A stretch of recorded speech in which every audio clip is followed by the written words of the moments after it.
anos. Há pouco tempo participei de uma festa de casamento chique pra caramba. Era como se um lorde inglês estivesse se casando com a filha de um rei. Mas aí eu estraguei tudo quando gritei uma frase. E o pior, vou ter que pagar por ter feito isso. Mas para que você entenda do que estou falando, preciso começar pelo começo. Minha mãe tinha uma empresa de cerimonial. Ela participava de todo o planejamento dos casamentos, desde a escolha do local e da decoração até o dia do próprio evento, onde ela trabalhava como administradora. Infelizmente, não tínhamos muitos clientes, então a mamãe ganhava pouco dinheiro com isso e nossa vida era bem difícil. Éramos só ela e eu, não tínhamos uma figura paterna para nos ajudar, mas isso só fortaleceu nosso relacionamento. Desde criança, eu a ajudava com as decorações, convites e outras coisas pequenas, e sempre adorei fazer isso. Quando cresci, me envolvi mais no processo de organização e me apaixonei por essa profissão. Claro, eu sempre estava em contato com pessoas felizes e amorosas que me contagiavam de energia positiva. E recentemente estávamos trabalhando com clientes que, além de adoráveis, nos pagaram uma quantia enorme de dinheiro. Eles eram o Dan e a Joanne, um casal muito gente fina, ambos jovens, apaixonados e que vinham de famílias super ricas. No nosso primeiro encontro, eles descreveram a festa que haviam idealizado e percebemos que seria o casamento do século. Ai meu Deus, eles queriam alugar um hotel luxuoso, limusines caras e que a Lana Del Rey cantasse na festa. Por falar nisso, clique no joinha se você também gosta dela. A comida seria preparada por um chefe de um restaurante com estrelas Michelin e uma equipe enorme de filmagem gravaria toda a festa. Resumindo, seria uma loucura. Quer dizer, no bom sentido, claro. Aquele casal se amava tanto que não pouparia gastos para celebrar a união. Para ser sincera, eu até senti uma pontinha de inveja da noiva, pois ela tinha sorte de estar com o Dan. Ah, se eu tivesse um namorado daqueles... Ok, me distraí por um segundo. Então, a mamãe e eu arregaçamos as mangas e trabalhamos como se fôssemos um escritório cheio de funcionários. Ligações, correspondências, e-mails, reuniões.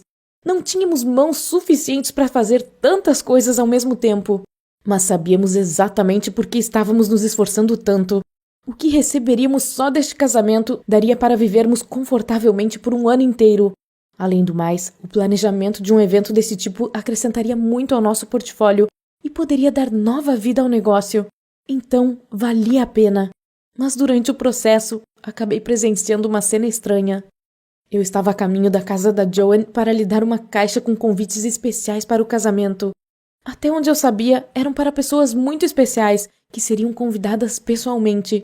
Então, eu estava passando por aquele bairro nobre, a caminho da casa dela. O segurança me deixou entrar no condomínio e vi a Joanne de longe. Mas ela não estava sozinha. Quando cheguei mais perto, vi que ela estava beijando um cara apaixonadamente perto do carro dele. E não era o noivo dela. Meus olhos se arregalaram de surpresa. E quando estava me aproximando deles, a Joanne se virou e percebeu que eu tinha visto tudo. Houve uma pausa muito constrangedora. Um segundo depois, o cara entrou no carro e foi embora rápido. Comecei a resmungar alguma coisa sobre a caixa e os convites, mas a Joanne me cortou abruptamente. Eu juro, ela virou o diabo por um segundo e me agarrou pelo braço, olhou dentro dos meus olhos. Credo, era como se estivesse revistando a minha alma. Depois, ela exigiu que eu ficasse de bico calado e ameaçou fazer algo terrível comigo se eu me atrevesse a contar para alguém o que tinha visto. Naquele instante, quase chorei de medo. Só entreguei a caixa para ela e fui embora. Um monte de pensamentos sobre o inferno que havia acontecido ali bombardeou a minha cabeça e, com a cabeça fervilhando, fui para casa. Estava na cara que a Joanne estava traindo o noivo. Foi por isso que ela gritou comigo e exigiu que eu guardasse segredo. Mas sou uma pessoa honesta e não tolero a infidelidade, mesmo quando não tem nada a ver comigo. O fato é que minha mãe e meu pai se divorciaram por esse mesmo motivo. Lembro da dor e do sofrimento que a traição do meu pai causou na nossa família. Então, apesar das ameaças da Joanne, resolvi contar tudo para minha mãe. Mas, infelizmente, ela não pensava como eu naquela situação. A mamãe disse que aquilo não era da nossa conta e que eles é que deveriam resolver o relacionamento deles. Além do mais, o que ganharíamos com aquele casamento seria suficiente para finalmente terminar de pagar o financiamento da nossa casa. Então, minha mãe pediu para eu ficar de bico calado também, só que com outras palavras. Aí, tive que me forçar a continuar trabalhando naquela cerimônia. Ai, meu Deus, foi muito estranho. De tempos em tempos, o Dan e a Joanne vinham às nossas reuniões. Nós conversávamos com eles e discutíamos sobre os detalhes da festa. E toda vez que eu olhava nos olhos da Joanne, mais entendia o tipo de pessoa que era. Ela me olhava dentro dos meus olhos também, com a certeza de que eu sabia de tudo. Mas depois de outro incidente, mudei de ideia e resolvi revelar toda a verdade sobre ela, custasse o que custasse. O Dan marcou outra reunião, mas desta vez ele estava sozinho. Ele disse que era muito importante e que tudo tinha que ser mantido em segredo. Mais um segredo, que beleza! Era exatamente o que eu precisava. O Dan nos pediu para cuidar do presente da futura esposa dele. Era uma viagem de lua de mel. Embora aquilo não fosse tarefa nossa, minha mãe topou organizar a viagem. E não era uma viagem qualquer, mas sim um tour de 2 meses.